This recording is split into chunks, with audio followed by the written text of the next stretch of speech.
你坐我後邊，然後我跌咗個5蚊，你執咗。咁當初點解你最開頭會揀美容？單純為咗想揾錢咯。我對於揾錢係夠我使就可以，我冇你咁大野心。你有諗過想要放棄？長期覺得我要辭職啦。咁你越了解得多，你就會發現其實所有成功人士10個有9個，即係唔計本身可能屋企好有錢。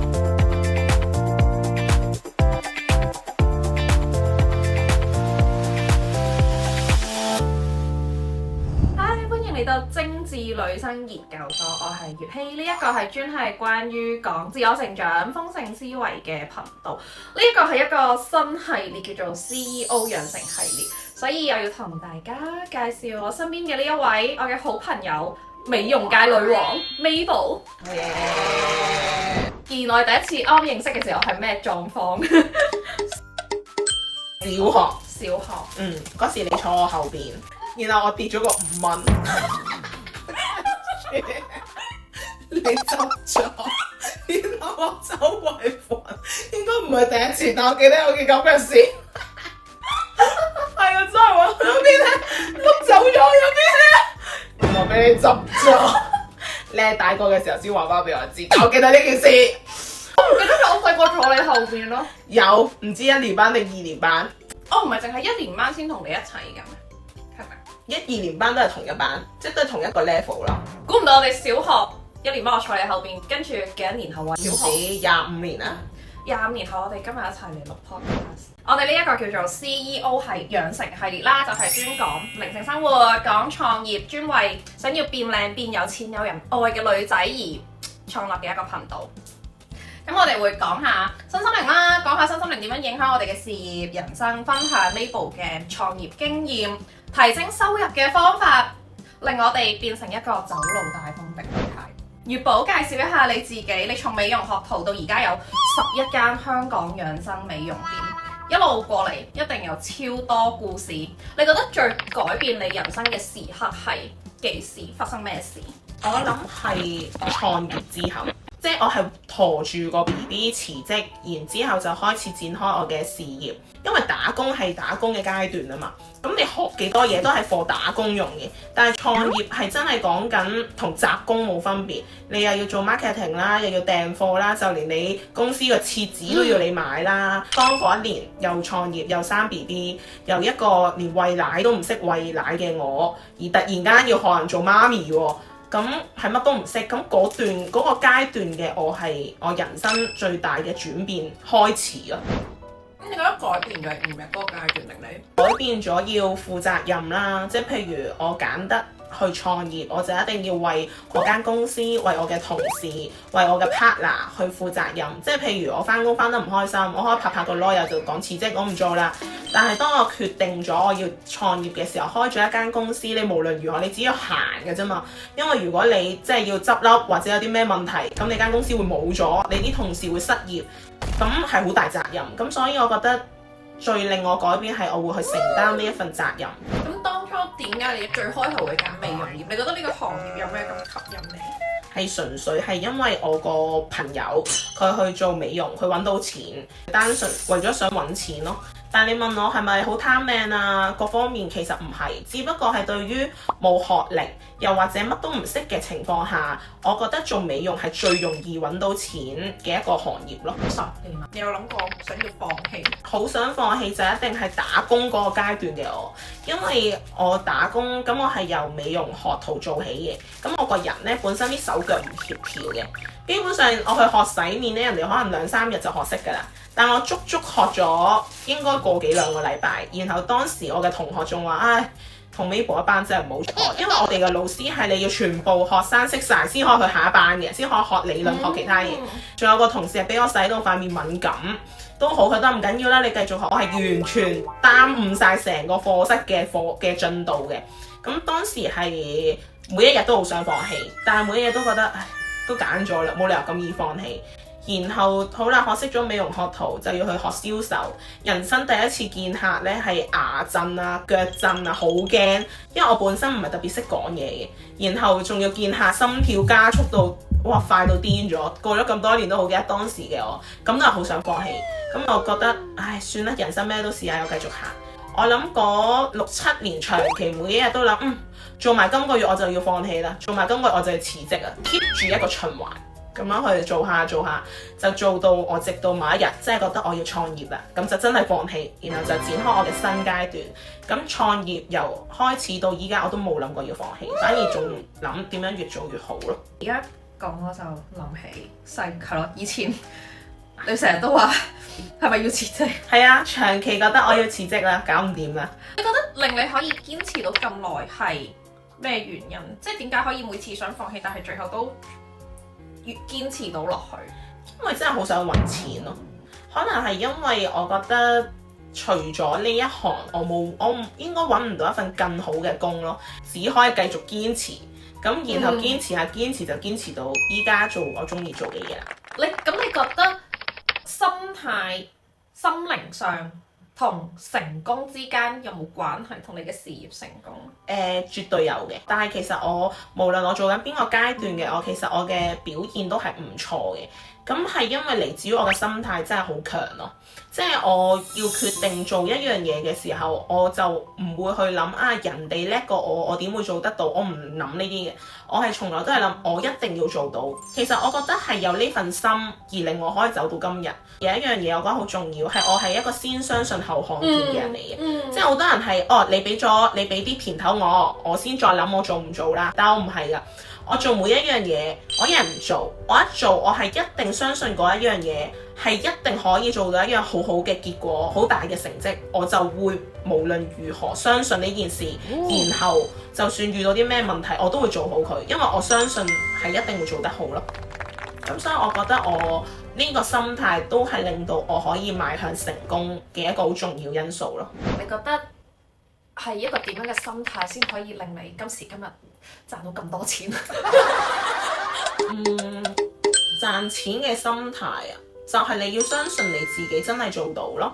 你要冒住一個心係無論遇到啲咩難關都好，你都相信你可以解決得到，你唔會受到呢啲嘢而打擊到你咯。遇到失敗、遇到困難係好正常，我唔會睇到好重咯。咁你覺得嗰啲創業失敗嘅人，通常個原因就係遇到挫折即刻放棄？又或者佢哋未必即刻放棄，但係佢哋最後都會放棄咯。即係等於其實我覺得係好常見㗎。即係譬如我以前都有做過好多唔同嘅事，最終都係失敗告終嘅。我都有試過去幫手去開呢個古早蛋糕店。咁嗰期呢係好 hit 嘅，即係嗰期係好多人買。但係去到尾段左右呢，我哋就真係唔好，再加上受到好多唔同嘅因素。咁當時我哋就覺得，如果我哋再咁落去間店，就係要蝕錢咯。即係如果我哋嗰刻我哋離場，我哋起碼冇蝕錢，仲賺少少，我哋就決定執咗嗰間嘢佢。但係如果我哋可能真係堅持到底，去諗其他方法去做好，未必真係會做唔到咯。如果當遇到我真係覺得搞唔掂要放棄，你覺得有咩建議可以幫到佢渡過呢一個難關？我彩意店呢個品牌咧都遇過一個我覺得好大嘅難關嘅，即係自從開咗關之後，好多客都返咗大陸做彩意。我哋有一段時間，即係我哋不嬲喺疫情期間彩意嘅嗰個生意都好好，但一開咗關之後，我哋情況越下每個月跌。而當刻嘅我好驚，即係我都會諗我哋係咪即係開完關之後我哋就玩完啦？但係我哋最終冇放棄，去到今日嘅我哋直情係扭轉咗呢個局勢。前2個月仲 record high， 咁呢件事我係睇到，如果遇到挫折應該要去上堂咯。我嗰時走咗返大陸上堂，因為大陸有好多人教商業嘅課，咁我就會去睇人哋做啲乜嘢，咁佢教到，咁我學識到，我再應用返喺我間店，咁我行得通嘅喎。跟住然後有啲人就我唔想上堂，咁其實你唔想離開你屋企，你上網課都得。網上有好多線上課程。簡單啲嚟講，我覺得遇到每一個難關，處理得到嘅解決方法係提升自己嘅認知咯。即係有啲嘢會局限咗你，令到你一直行唔到，係因為你嘅認知、你嘅世界係唔識某啲嘢。其實只要你學識咗，你就一定可以捱到嗰一關，然後你會更好咯。所以你以為你已經試晒所有嘅可能性，但係其實係有100個可能性，你只係用咗10個，但係你嘅認知就係得個10個，你應該要發掘其他個90。係啦，就係咁咯。但係嗰陣時點解你會諗到翻大陸去學嘅？就係我遇到問題，我係會解決問題嘅人嚟嘅。咁譬如講緊，可能我以前 marketing，我唔識整圖，唔識剪片，咁我就會去學習上網學。所以其實去上堂已經係一種習慣咯。即係因為如果我遇到某啲問題，我唔識，我就一定會揾一啲叻過我嘅人去學。我好佩服你可以諗到翻大陸去學。其實就算唔係大陸，可能係台灣啊、馬來西亞，我只要覺得嗰個人佢幫到我，就算喺邊個地方都唔會局限我咯。我都會諗方法解決，但我唔會諗到啊，其實我係可以去其他國家去學佢哋嘅嘢，所以係咯，真係認知唔夠大。我真係冇諗過啊！好認真諗過。咁如果對於嗰啲想創業但係好驚、遲遲唔踏出第一步，你會點樣去鼓勵佢，或者你會俾咩建議佢去克服？我覺得好多人都係因為其實我覺得好多人中意打工嘅，但係好多人會更加驚離開自己嘅舒適圈，因為始終創業就係好高風險。即係正如當初我第一次攞錢，我都覺得個天要跌落嚟咁。因為每個人都唔同噶嘛，有啲人可能我辭咗呢份工，我真係生活玩完㗎啦。我會建議可能從副業開始咯。咩叫從副業開始？你可以嘗試睇下揾一啲低成本嘅，可能揾啲低成本嘅產品，又或者有啲產品直情你唔需要低成本，即係譬如我啲代理，佢哋可能去承接我哋公司啲產品，或者承接我哋公司啲服務，然後喺線上度去做推廣，咁可能佢揾到客翻嚟，我哋會有啲獎金。咁呢啲咪唔需要俾任何錢嘅情況下，係用時間去經營嘅。因為其實你做任何一門生意，你第一樣要學嘅就係我點樣去賣我嘅產品出去。係啦，咁賣我嘅產品，你點樣揾客呢？你可以透過線上揾客，可以透過你朋友，或者你可以透過派宣傳單張。其實每一樣嘢都係一個方法，揾客只係第一步。你更重要嘅係你要去學識點樣賣產品啊嘛。咁所以如果譬如想創業，但又唔敢創業，咁你要去學識嘅就係你要揾一樣嘢翻嚟，然後你要去揾陌生人去買你嗰樣嘢。你成功做到一單生意、兩單生意、三單、四單，你自然有信心，你就會創業，你就會做得更好咯。但係如果你一直都唔去行，淨係諗我都想創業，創業會發達嘅，咁你永遠存在於喺個思考、喺個諗法入邊，你係永遠都唔會成功㗎。因為幻想係好美好㗎嘛，但係你要落地做，你一定要做過、經歷過，你先會摸索到真正嘅方法咯。但係我如果有份正職嘅話，我好難副業有服務㗎。譬如可能中醫啊、醫美啊嘅一啲服務，咁譬如有啲人就係去推廣呢個服務喺社交平台咯。我哋呢個 podcast 存在嘅價值係啲咩？係用我曾經嘅一啲經驗啊、心得去話俾人知，其實所有嘅成功唔係你諗到嘅咁恐懼咯。而我哋呢一個 podcast 就好似俾咗一份支持。其實我都係過來人，你去遇到失敗、遇到挫折好閒嘅，好小事嚟嘅，唔需要太介懷。我發現好多人會好放大咗嗰個失敗嘅恐懼，即係其實唔係真係咁恐怖，但係我哋總係會諗得好恐怖，跟住就唔行前。所以我覺得即係我哋嘅呢一個節目就係用一個好輕鬆嘅方式，即係話俾觀眾知，其實我哋都係一個平凡人。係啊，其實我哋都係由一個乜都唔識，由一個係真係乜都唔識嘅小白，去變成今日，都係因為我哋相信自己可以越做越好，先會做到個結果咯。我覺得佢哋對於成功係有個錯覺，就係好似嗰啲成功人士係天生做咩都係叻咯。當你越了解得多，你就會發現其實所有成功人士10個有9個，即係唔計本身可能屋企好有錢，真係白手興家嘅。其實佢哋唔係特別唔係一個特別聰明、特別叻嘅人咯。唔係馬雲以前去揾工係連 KFC 都唔請佢咯。但係只不過就係佢哋個心態好強，同埋相信自己一定做到，跟住慢慢先會成功。咁同樣我同你都係真係一個從零公屋出身，又唔係我唔覺得我哋特別聰明，但我覺得我哋係特別勤力同行動力夠高。即係覺得我哋呢一個配搭會有啲咩產生到啲咩作用出嚟？我覺得對社會好大貢獻。有咩貢獻？我冇乜貢獻嘅喎。我覺得好大貢獻㗎嗱，因為其實你嘅粉絲或者睇你嘅受眾嘅人，大部分都係一啲比較迷失啦，佢哋都係想做好自己嘅人嚟嘅。係啊，想做好自己，但係迷失冇方向。咁我哋嘅頻道就係可以分享到話到俾人聽，我哋都係傻懵懵咁樣做到有今日，即係我可以做到，你冇理由做唔到啩？譬如好似今日呢個係我哋第一集嘅，咁同觀眾都好似係一齊成長緊㗎。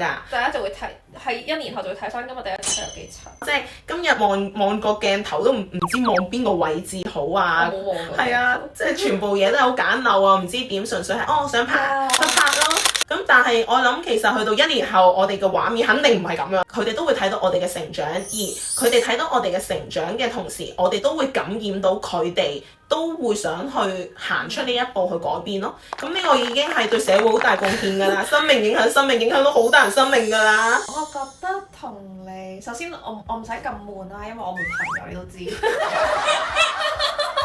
第二就係、我覺得，因為好得意嘅，你係完全唔會學任何關於身心靈嘅嘢，但係你同我係溝通到啦，大家係啲價值觀又好似，咁變咗有你呢個咁專注揾錢嘅性格，咁變咗我呢個頻道就唔係純粹心態上，而係真係可以實際教到人哋。咁你真係想創業、想賺錢，實際上係可以點樣做？即係除咗你有一個必勝嘅心態，咁實際好啦，咁我到底點樣 sell 人？我自問我真係，我對於揾錢係夠我使就可以，我冇你咁大野心。